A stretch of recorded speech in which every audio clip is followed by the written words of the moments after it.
para os casos julgados em tribunal, aqui particularmente Tribunal de Comarca de Viana. Já o dissemos que para este exercício, que vai a hoje na sua segunda edição, Tribunal da Comarca de Viana, vai-se representar aqui o meritíssimo juiz de Direito, Dr. Jesuíno Martins, a quem damos boas-vindas. Bom dia e com votos de uma ótima sexta-feira. Bom dia, muito bom dia. Muito bem. Meritíssimo juiz de Direito, Dr. Jesuíno Martins, Luanda precisa saber quantos casos é que nesta semana que hoje praticamente termina, sexta-feira, foram julgados a nível do Tribunal da Comarca de Viana.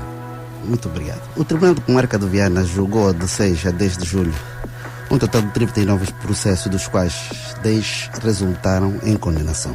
O balanço da semana que agora finda revela que os 10 arguidos foram condenados pelos crimes de agressão sexual, e esses crimes têm sido muito patentes naquela circunscrição.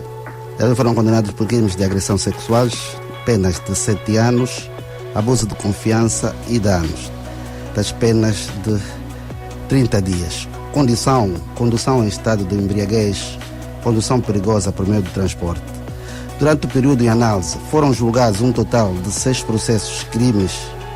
Foram julgados um total de 6 processos de crimes contra a vida, 15 contra a propriedade, 2 crimes contra o patrimônio e 4 crimes contra a segurança do transporte. Ou seja, 7 processos de crimes contra a vida, para ser mais claro. Realce ainda para o julgamento de 3 processos de homicídio qualificado, sendo um dos réus foi condenado, outro processo foi adiado sem data e o terceiro ainda está em curso. Está agendado para esta sexta-feira, 11 de julho, o julgamento de um crime de homicídio qualificado.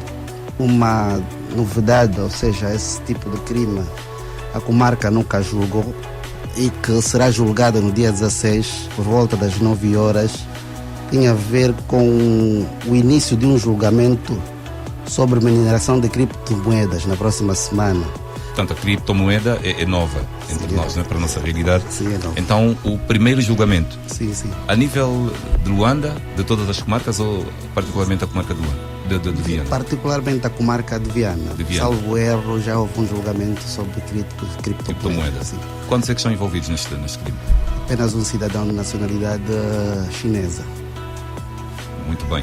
E voltando, meritíssimo, ao caso de abuso sexual, nós, até muito recentemente, em termos de informação, o limite era os serviços de investigação. Portanto, nós temos diariamente, praticamente, a informação da polícia, e depois vamos para a especialidade, portanto, para a investigação e instrução, que é o Serviço de Investigação Criminal ou a Direção de Investigação de Ilícitos Penais, ambos do Ministério do Interior, da Polícia Nacional, e vê-se em contas o que é que a nossa audiência nos reporta. É que os abusadores sexuais, os predadores sexuais, muitas vezes são detidos e depois a comunidade diz que meia volta o abusador já é visto na comunidade.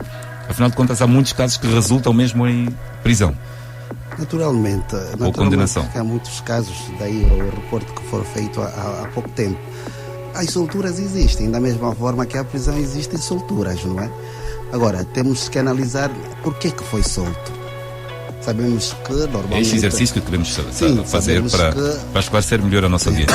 Em que circunstâncias é que o indivíduo que é acusado de abusar sexualmente uma menor pode voltar a ser visto na comunidade em curto espaço de tempo, e quando é que realmente a justiça pesa sobre o mesmo?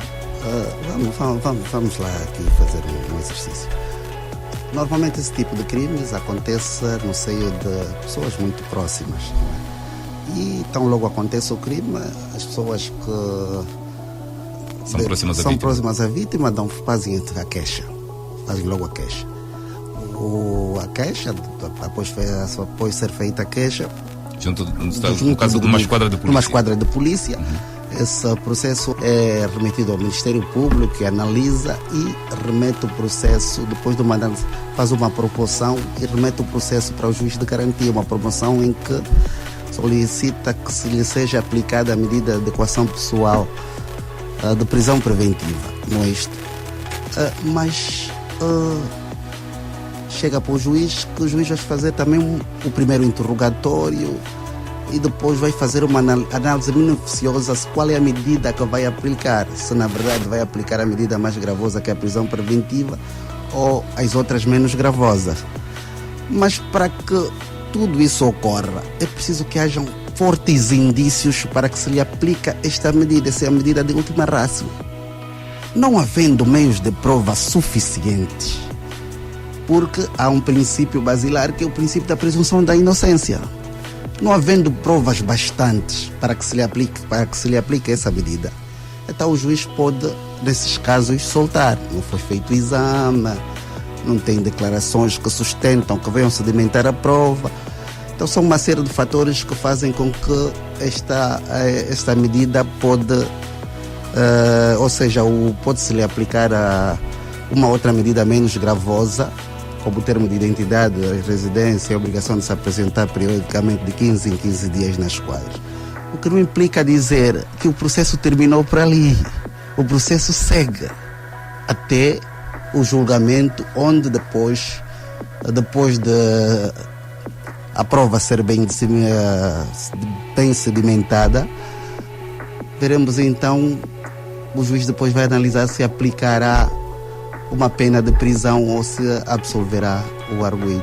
Algum exemplo nos dados que partilhou com a audiência da Rádio Luanda, de um caso mais ou menos com uma base igual a que há instantes explicou? Vou-lhe contar um caso de um julgamento que ocorreu mesmo esta semana e que eu próprio realizei, que ocorreu dos termos que eu acabei de explicar, não é?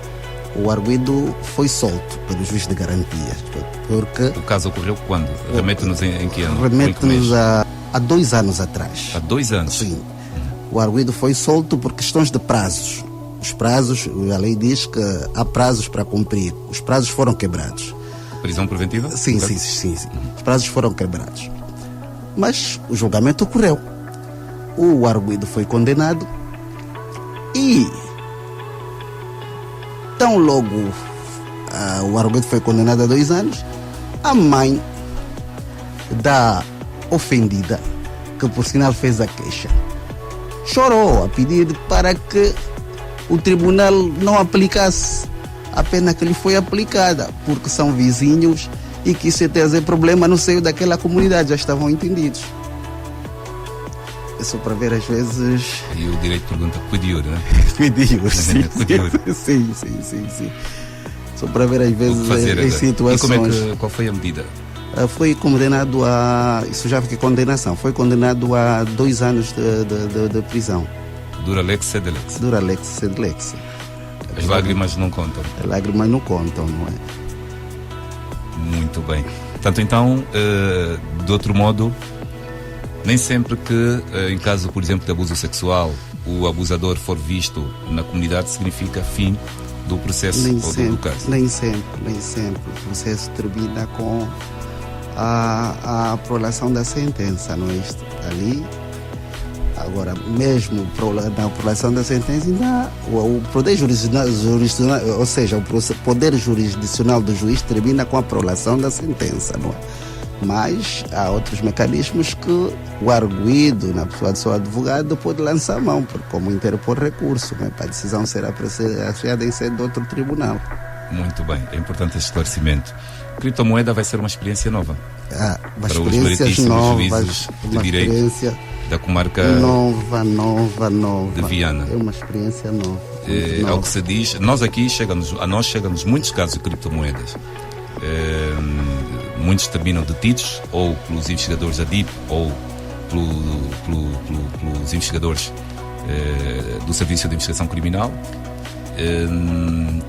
agora que estão a dar a tribunal os casos.